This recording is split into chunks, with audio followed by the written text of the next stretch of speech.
Polda Metro Jaya menangkap pengemudi mobil berplat dinas TNI palsu. Tersangka sendiri menggunakan plat dinas TNI untuk menghindari pemberlakuan ganjil genap saat arus mudik Lebaran.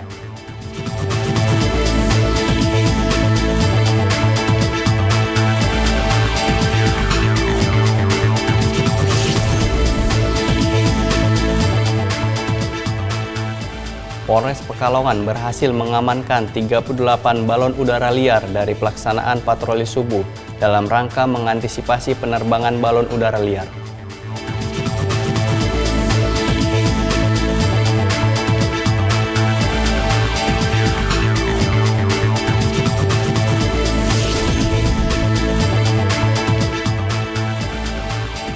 Prestasi tingkat Asia berhasil diraih oleh atlet-atlet indoor skydiving Indonesia pada rangkaian 5 Federation Aeronautic International World Cup of Indoor Skydiving dan First FAI Asia Indoor Skydiving Championship di Macau, China.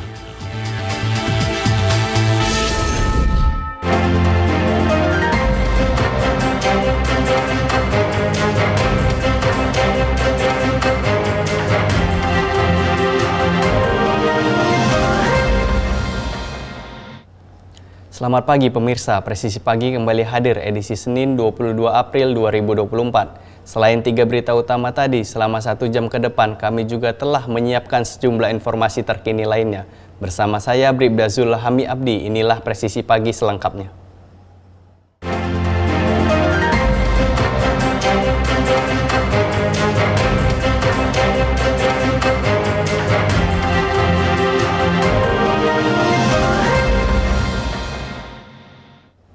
Polda Metro Jaya menangkap pengemudi mobil berplat dinas TNI palsu.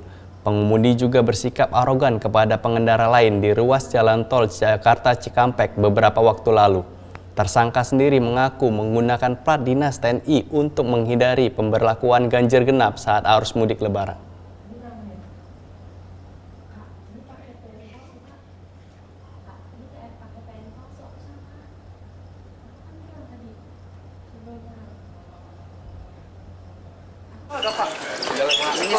Dengan mengenakan baju tahanan, Pierre W.G. Abraham, pengemudi mobil berplat dinas TNI palsu, digelandang petugas di Polda Metro Jaya. Pria berusia 53 tahun ini ditangkap di kediaman kerabatnya di kawasan Pondok Kelapa, Jakarta Timur. Usai dilaporkan oleh Marsikal Madya TNI Purnawirawan Asep Adang Supriyadi terkait pemalsuan plat dinas TNI. Kasus ini viral di media sosial setelah tersangka yang mengendarai mobil berplat dinas TNI bersikap arogan kepada pengendara lain di ruas jalan tol Jakarta Cikampek. Tabrakan duluan, Bapak anggota Pak? Iya, lu yang tabrak duluan. Anggota ya? Enggak, udah video juga. Sekarang itu Bapak dinas di mana? Dari tangan tersangka, petugas menyita plat dinas TNI palsu dan pakaian yang dikenakan tersangka saat peristiwa tindak pidana terjadi. Kepada penyidik, tersangka mengaku menggunakan plat dinas TNI palsu untuk menghindari pemberlakuan ganjil genap dalam operasi ketupat arus mudik Lebaran. Setelah videonya viral di media sosial, tersangka diketahui sempat membuang plat dinas TNI palsu yang dipasang pada kendaraannya ke sebuah sungai di kawasan Lembang, Bandung, Jawa Barat.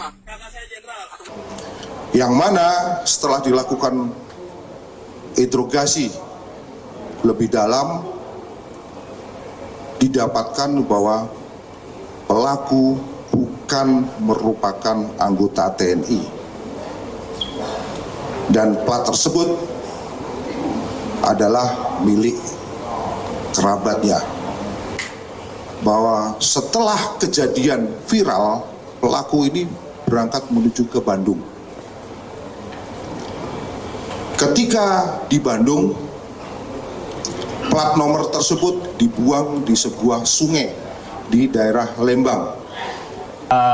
Perkara tersebut, di mana nomor tersebut masih terdaftar di registrasi Denma Mabes TNI atas nama Marsma TNI Asep Adang Purnawirawan.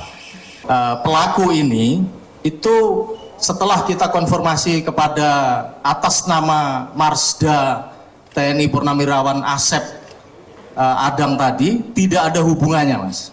Sama sekali tidak ada hubungannya dan tidak kenal. Untuk mempertanggungjawabkan perbuatannya, tersangka kini mendekam di tahanan Polda Metro Jaya. Selain dilaporkan dalam kasus pemalsuan plat dinas TNI, tersangka juga dilaporkan oleh Marcelina Deka atas kasus perusakan kendaraan ke Bareskrim Polri. Dari Humas Polres Polda Metro Jaya melaporkan untuk Polri TV. Polres Mojokerto berhasil menangkap Kepala Desa Sampang Agung, Kecamatan Kutorejo, Ikhwan Afril saat menghadiri acara halal bil halal di kantor Kecamatan Kutorejo. Tersangka ditangkap lantaran telah melakukan penyalahgunaan wewenang ketika menggunakan anggaran APBD desa di tahun 2020-2021 dengan nilai kerugian negara mencapai 360 juta rupiah. Kapolres Mojokerto AKBP Ihram Kusranto menyampaikan berdasarkan laporan dari perangkat desa setempat tentang dugaan tindak pidana korupsi penyalahgunaan pengelolaan keuangan desa, akhirnya dilakukan penyidikan dan berhasil ditemukan adanya kerugian negara sebesar 360 juta rupiah. Penyalahgunaan ini dilakukan selama 2 periode masa jabatan. Pada masa jabatan tahun pertama sejak bulan Mei tahun 2020, tersangka telah melakukan pencairan dana dari rekening kas desa senilai 400 juta, namun yang dapat dipertanggungjawabkan hanya sebesar 229 juta, sehingga terdapat selisih anggaran yang tidak dapat dipertanggungjawabkan sebesar 170 juta rupiah. Sementara pada tahun kedua masa jabatannya, sejak bulan Februari 2021 hingga bulan Desember 2021, anggaran yang tidak dapat dipertanggungjawabkan sebesar 180 juta rupiah, sehingga total selisih anggaran yang tidak dapat dipertanggungjawabkan dari 2 tahun anggaran mencapai 360 juta rupiah. Polres Mojokerto telah melakukan pemanggilan sejumlah 29 saksi dan masih terus dilakukan pengembangan sejumlah barang bukti berupa dokumen desa Sampang Agung dan sejumlah uang tunai juga telah diamankan atas perbuatannya. Tersangka terancam pasal pemberantasan tindak pidana korupsi dengan ancaman pidana penjara paling lama 20 tahun dengan denda paling banyak 1 miliar rupiah.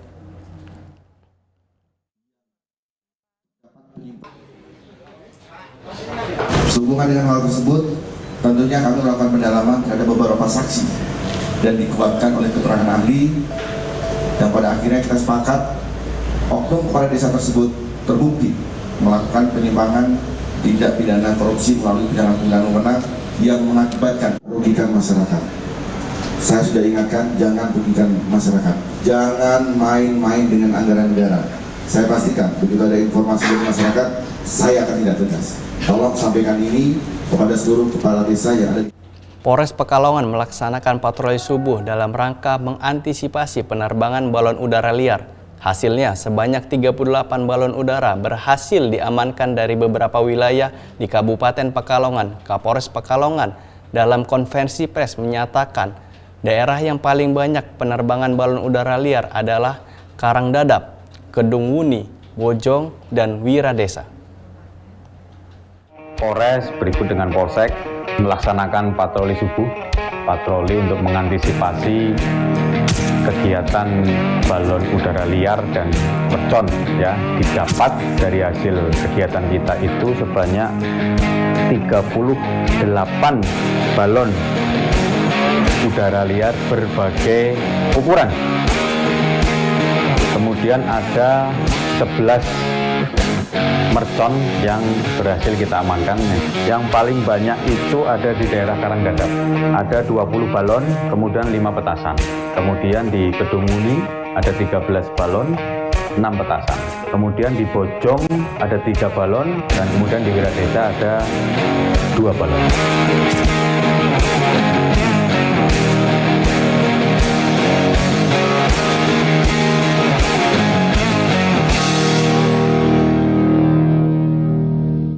Abu vulkanik akibat erupsi Gunung Ruang berembias kepada keamanan dan keselamatan penerbangan. Otoritas Bandara Udara telah menerbitkan notifikasi terkait kondisi tersebut yang berdampak pada penutupan sementara operasional Bandara Internasional Samratulangi di Kota Manado, Provinsi Sulawesi Utara. Erupsi Gunung Ruang yang terjadi sejak Selasa lalu berdampak pada penutupan operasional Bandara Internasional Samratulangi di Kota Manado, Provinsi Sulawesi Utara. Bandara yang berjarak sekitar 95 km dari Gunung Ruang masih tutup sementara waktu. Badan Nasional Penanggulangan Bencana memonitori penutupan bandara diperpanjang hingga Jumat 19 April 2024 pukul 6 hingga 18 WITA. Distribusi abu vulkanik Gunung Ruang terpantau hingga Kabupaten Minahasa Utara pada Kamis kemarin. Sejumlah wilayah kecamatan terdampak abu vulkanik diantaranya Kecamatan Likupang Barat, Wori, Likupang Timur, dan Likupang Selatan. BPBD Kabupaten Minahasa Utara menghimbau warga untuk menggunakan masker dan tetap tenang khususnya dalam menyikapi informasi hoaks. Sementara itu, pasca erupsi, jaringan listrik dan komunikasi lumpuh di kampung lain Petahi yang berada di Pulau Ruang. Sedangkan di Desa Lumbo di Pulau Tanggulangan, kondisi jaringan komunikasi tidak berfungsi secara optimal. Pengungsian yang telah didata BPBD beberapa di Pulau Tanggulangan berjumlah 272 kakak atau 838 jiwa. Sementara itu yang berasal dari desa lain Patahi sejumlah 166 kakak atau 506 jiwa dan desa Putpente 106 kakak atau 332 jiwa. Kedatangan maskapai tidak ada karena dampak daripada erupsi Gunung Ruang. Satreskrim Polsek Pesanggerahan berhasil mengamankan 4 orang terduga pelaku pencurian motor. Hasil dari pengejaran tim Polsek Pesanggerahan awalnya mengamankan seorang laki-laki berinisial RM yang ternyata joki dari pencurian motor tersebut. Tim Opsnal Unit Reskrim Polsek Pesanggerahan dipimpin Kapolsek Pesanggerahan dan didampingin Kanit Reskrim berhasil mengamankan 4 orang terduga pelaku pencurian motor di sebuah kontrakan di Jalan Ciledug Raya, Kelurahan Petukangan Selatan, Kecamatan Pesanggerahan, Jakarta Selatan. Awalnya Satreskrim Polsek Pesanggerahan mendapatkan laporan masyarakat bahwa telah terjadi pencurian 1 unit motor Yamaha R15 warna hitam. Dari keterangan korban, pelaku ada 4 orang dan telah bergerak dari Jalan Ciledug Raya ke arah Tangerang. Kemudian tim dari Polsek Pesanggerahan segera melakukan pengejaran dan mengamankan seorang laki-laki berinisial RM yang sedang mengendarai sepeda motor RX King warna biru. Setelah dilakukan interogasi, RM akhirnya mengakui sebagai salah satu dari 4 pelaku pencurian motor yang terjadi di sebuah kontrakan di Jalan Ciledug Raya. Pelaku RM mengaku berperan sebagai joki pencurian dan bersedia menunjukkan keberadaan ketiga pelaku lainnya. TKP mana nggak tahu, makanya kalau ada teman atau saudara yang kami koordinasi dengan Satreskrim Polres Jakarta Selatan ya, koordinasi dengan Bapak Kasatreskrim jelas kalau yang satu ini inisial ES ternyata sudah residivis berulang kali melaksanakan di wilayah Jakarta Selatan. Ada 4 yang kami amankan inisial R, E, A, dan E yang kita amankan dan melawan. Kami ambil tindakan tegas terukur yaitu inisial E. Kita laksanakan perintah pimpinan untuk efek jeda karena sudah berulang melaksanakan pencurian kendaraan motor di wilayah Jakarta Selatan. Seperti itu. Untuk kendaraan yang kita amankan ada 9 ya. 9 itu 1 punya korban yaitu jenis R15 dan Ninja RR juga RX King itu yang digunakan tersangka waktu kita amankan pukul 4.30 tersebut. Jadi untuk keseluruhan kita amankan ada di tempat kos daerah Jembatan Gantung Cengkareng. Ke-9 kendaraan bermotor tersebut kita amankan di kos-kosan.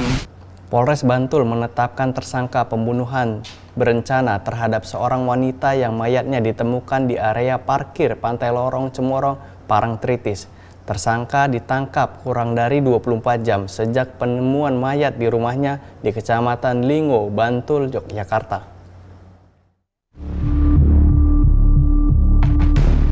Polres Bantul menggelar rilis penangkapan tersangka pembunuhan berencana di Mapolres Bantul, Yogyakarta.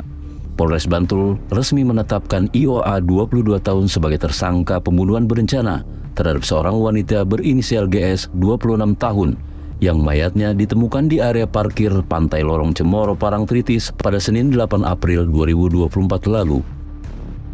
IOA menjerat leher korban karena sakit hati bakal ditinggal nikah dengan orang lain. Pembunuhan terjadi di dalam mobil sewaan saat mereka bertemu pada Minggu 7 April 2024. Kasat Reskrim Polres Bantul AKP Bayusila Pambudi mengatakan IOA ditangkap kurang dari 24 jam sejak penemuan mayat di rumahnya di Kecamatan Dlingo. Kemudian dari hasil penyelidikan bahwa merupakan tindak pidana pembunuhan subsidi barang siapa dengan sengaja merampas nyawa orang lain. Kemudian dasarnya dari laporan polisi LP A01 4 Romawi 2024 SPKT Polsek Kretek Polres Bantul Polda DIY pada tanggal 8 April 2024 tentang tindak pidana barang siapa dengan sengaja merampas nyawa orang lain dalam kurung pembunuhan sebagaimana dimaksud pasal 338 KUHP. Atas perbuatannya, polisi menjerat pelaku dengan pasal 340 KUHP tentang pembunuhan berencana dan terancam hukuman mati atau seumur hidup. Dari Tim Humas Polres Bantul Polda Daerah Istimewa Yogyakarta melaporkan untuk Polri TV. Satres Narkoba Polres Metro Bekasi Kota berhasil mengungkap peredaran narkotika jenis sabu seberat 10 kg lebih dan mengamankan tersangka berinisial H beserta sejumlah barang bukti lainnya. Setelah dilakukan pemeriksaan terhadap pelaku berinisial H, Satuan Reserse Narkoba Polres Metro Bekasi Kota berhasil mengamankan tersangka dan sejumlah barang bukti, yakni 10 kg narkotika jenis sabu dan peralatan lainnya. Akibat perbuatan pelaku terancam hukuman paling singkat 5 tahun dan paling lama 20 tahun penjara.